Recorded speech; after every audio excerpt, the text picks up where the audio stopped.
ನಮಸ್ಕಾರ ವೀಕ್ಷಕರೇ, ನಿಮಗೆಲ್ಲ ಹುಬ್ಬಳ್ಳಿ MJR ಕಿಚನ್ಗೆ ಸ್ವಾಗತ. ನಾವಿವತ್ತು ರಾಗಿ ಹಿಟ್ಟನ್ನ ಯೂಸ್ ಮಾಡಿಕೊಂಡು ಒಂದು ಡಿಫ್ರೆಂಟ್ ಆದಂಥ ಬ್ರೇಕ್ಫಾಸ್ಟ್ ರೆಸಿಪಿನ ತೋರಿಸ್ಕೊಡಕತ್ತೀವಿ. ಹಾಗಂದ್ರೆ ಈಸಿಯಾಗಿ ಹಾಗೂ ಡಿಫ್ರೆಂಟಾಗಿ ಮಾಡುವಂಥ ಈ ಒಂದು ರೆಸಿಪಿನ ಯಾವ ರೀತಿ ಮಾಡೋದಂತ ಈಗ ನೋಡೋಣ ಬರ್ರಿ. ರಾಗಿ ಹಿಟ್ಟಿನ ಅವಲಕ್ಕಿ ಮಾಡೋಕೆ ಫಸ್ಟು ಒಂದು ದೊಡ್ಡ ಸ್ಪೂನ್ಲೆ ಒಂದು 2 ಸ್ಪೂನಷ್ಟು ರಾಗಿ ಹಿಟ್ಟು ತೊಗೊಂಡಿವಿ. ಆಮೇಲೆ ಆ ರಾಗಿ ಹಿಟ್ಟಿಗೆ ಸ್ವಲ್ಪ ನೀರನ್ನ ಮೇಲೆ ಚಿಮ್ಕಿಸ್ಕೊತ ಕಲಿಸ್ಕೋಬೇಕು. ಒಮ್ಮೆ ಹಾಕೋಬಾರ್ದು. ನೀರನ್ನ ಸ್ವಲ್ಪ ನೀರು ಚಿಮ್ಕೊಡೋದು, ಅದನ್ನು ಉದುರಾಗಿ ಹಿಟ್ಟನ್ನ ಕಲಿಸ್ಕೋಬೇಕು.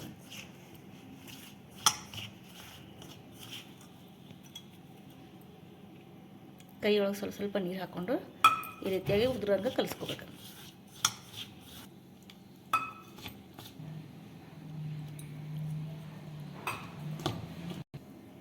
ಈ ರೀತಿಯಾಗಿ ಕಲಿಸ್ಕೋಬೇಕು. ಭಾಳ ನೀರು ಹಾಕೋಬೇಡ್ರಿ, ಅಂದರೆ ಮುದ್ದೆ ಟೈಪ್ ಆಗಬಾರ್ದು. ಸ್ವಲ್ಪ ಉದುರಾಗಿ ಬರಬೇಕು. ಒಂದು 5 ರಿಂದ 6 ಸಲ ನಾವು ಕೈಲಿ ಚಿಮ್ಕೊಡೋದು ನೀರಲ್ಲಿ ಕಲಿಸ್ಕೊಂಡಿವಿ. ಇದನ್ನೀಗ ನೆಕ್ಸ್ಟು ಒಂದು ಬಾಳ್ಗೆ ಒಳಗೆ ಒಂದು 3 ರಿಂದ 4 ಸ್ಪೂನಷ್ಟು ಎಣ್ಣೆ ಹಾಕ್ಕೋಬೇಕು. ಇದಕ್ಕೆ ಸ್ವಲ್ಪ ಎಣ್ಣೆ ಜಾಸ್ತಿ ಹಾಕ್ಕೋಬೇಕು, ಯಾಕಂದರೆ ಇಲ್ಲಿ ನಾವು ನೀರು ಬಳಸಂಗಲ್ಲ. ಏನು ನೀರು ಹಾಕಿರ್ತೀವಲ್ಲ ಅದಷ್ಟೇ ಚಿಮ್ಕೊಡೋಕೆ. ಅದಕ್ಕೆ ಸ್ವಲ್ಪ ಎಣ್ಣೆ ಜಾಸ್ತಿ ಹಾಕ್ಕೊಂಡ್ರೆ ಟೇಸ್ಟ್ ಅನಿಸುತ್ತೆ. ಎಣ್ಣೆ ಕಾದ್ಮೇಲೆ ಇದಕ್ಕೆ ಜೀರಿಗೆ, ಸಾಸಿವೆ, ಒಗ್ಗರಣೆ, ಆಮೇಲೆ ಕಡಲೆಬೇಳೆ, ಉದ್ದಿನಬೇಳೆ ಒಗ್ಗರಣೆ ಹಾಕೊಳತ್ತೇವೆ ನಾವು. ಇದು ನಿಮ್ಗೆ ಆಪ್ಷನಲ್. ಬೇಕಾದ್ರೆ ಕಡಲೆಬೇಳೆ, ಉದ್ದಿನಬೇಳೆ ಹಾಕೋಬೋದಿಲ್ಲ, ಜೀರಿಗೆ, ಸಾಸಿವೆ ಹಾಕೋಬೇಕು ಅಷ್ಟೇ. ಆದರೆ ಸ್ವಲ್ಪ ಕಡಲೆಬೇಳೆ, ಉದ್ದಿನಬೇಳೆ ಹಾಕಿದ್ರೆ ಸ್ವಲ್ಪ ಟೇಸ್ಟ್ ಚಲೋ ಅನ್ಸುತ್ತೆ, ನೋಡು ಕ್ರಿಸ್ಪಿಯಾಗಿ ಸಿಗ್ತೈತೆ ಅಂತೇಳಿ. ಆಮೇಲೆ ಬೇಕಂದ್ರೆ ನೀವು ಶೇಂಗಾ ಬೀಜನೂ ಹಾಕೋಬೋದು ಇದಕ್ಕೆ. ಆಮೇಲೆ ಇದಕ್ಕೆ ಖಾರಕ್ಕೆ ಎಷ್ಟು ಬೇಕಲ್ಲ ಅಷ್ಟು ಹಸಿಮೆಣ್ಸಿನ್ಕಾಯಿ ಹಚ್ಚಿಟ್ಕೊಂಡಿವಿ, ಕರಿಬೇವು, ಆಮೇಲೆ ಒಂದು 2 ಉಳ್ಳಾಗಡ್ಡಿನ ಸಣ್ಣದಾಗಿ ಕಟ್ ಮಾಡ್ಕೊಂಡಿವಿ, ಕೊತ್ತಂಬರಿ ಸೊಪ್ಪು, ಆಮೇಲೆ ಹಸಿ ಕಾಯಿ ತುರಿಬೇಕು ಇದಕ್ಕೆ. ಈಗ ಎಣ್ಣೆ ಕಾಲತ್ತಿ ಇದಕ್ಕೆ ಹಸಿಮೆಣ್ಸಿನ್ಕಾಯಿ ಒಂದು ಸ್ವಲ್ಪ ಉಪ್ಪು ಹಾಕ್ಕೊಂಡಿವಿ, ಅಂದರೆ ಈರುಳ್ಳಿ ಜಲ್ದಿ ಬೇಯ್ತೈತಂತೇಳಿ.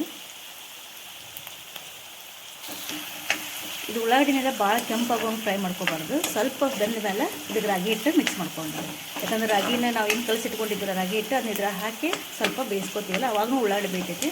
ಅದಕ್ಕೆ ಸ್ವಲ್ಪ ಮೆತ್ತಗಾದ್ಮೇಲೆ ಉಳ್ಳಾಗಡ್ಡಿ ಈಗ ನಾವು ರಾಗಿ ಹಿಟ್ಟು ಏನು ಚುಮ್ಕೊಂಡು ನೀರು ಹಾಕಿ ನಾವು ಕಲಸಿಟ್ಕೊಂಡಿದ್ದೀವಲ್ಲ ಅದನ್ನ ಇದಕ್ಕೆ ಮಿಕ್ಸ್ ಮಾಡ್ಕೊಂಡು.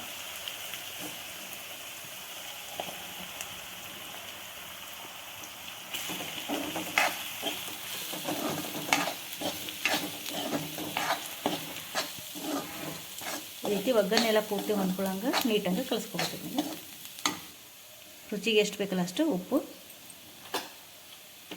ಆಮೇಲೆ ಒಂದು ಸ್ವಲ್ಪ ಸಕ್ಕರೆ ಹಾಕ್ಕೊಳಕತ್ತೀವಿ ಟೇಸ್ಟಿಗೆ. ಇದು ಬೇಕಾದ್ರೆ ಹಾಕೋಬೋದು, ಇಲ್ಲ ಸ್ಕಿಪ್ ಮಾಡ್ಕೋಬೋದು ನೀವು. ಆಮೇಲೆ ಹುಳಿಗೆ ಒಂದು ಅರ್ಧ ನಿಂಬೆಹಣ್ಣು ಎಲ್ಲ ನೀಟಾಗಿ ಮಿಕ್ಸ್ ಮಾಡಿಕೊಂಡು ಈಗ ಒಂದು ಪ್ಲೇಟ್ ಮುಚ್ಚಿ ಲೋ ಫ್ಲೇಮ್ನಾಗಿದ್ದನ್ನ ಒಂದು 5 ನಿಮಿಷ ಬೇಯಿಸ್ಕೋಬೇಕು.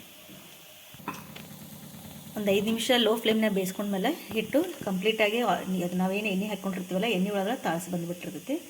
ಸರಿ ಬಂದೈತಿಲ್ಲ ಅಂತ ಹೆಂಗೆ ಗೊತ್ತಾಗಬೇಕಂದ್ರೆ ಸ್ವಲ್ಪ ನೀರು ಹಚ್ಕೊಂಡು ಕೈಗೆ ಮುಟ್ಟು ನೋಡಿದ್ರೆ ಹಿಟ್ಟು ಕೈಗೆ ಅಂಟ್ಕೊಲಿಕ್ಕಂದ್ರೆ ನೀಟಾಗಿ ಬೆಂದೈತೆ ಅರ್ಥ. ಈಗ ನೆಕ್ಸ್ಟ್ ಇದಕ್ಕೆ ಕೊತ್ತಂಬರಿ ಸೊಪ್ಪು, ಆಮೇಲೆ ಕಾಯಿ ತುರಿ ಹಾಕೊಂಡ್ಬಿಟ್ರೆ ರಾಗಿ ಹಿಟ್ಟಿನ ಅವಲಕ್ಕಿ ರೆಡಿ ಇದೆ.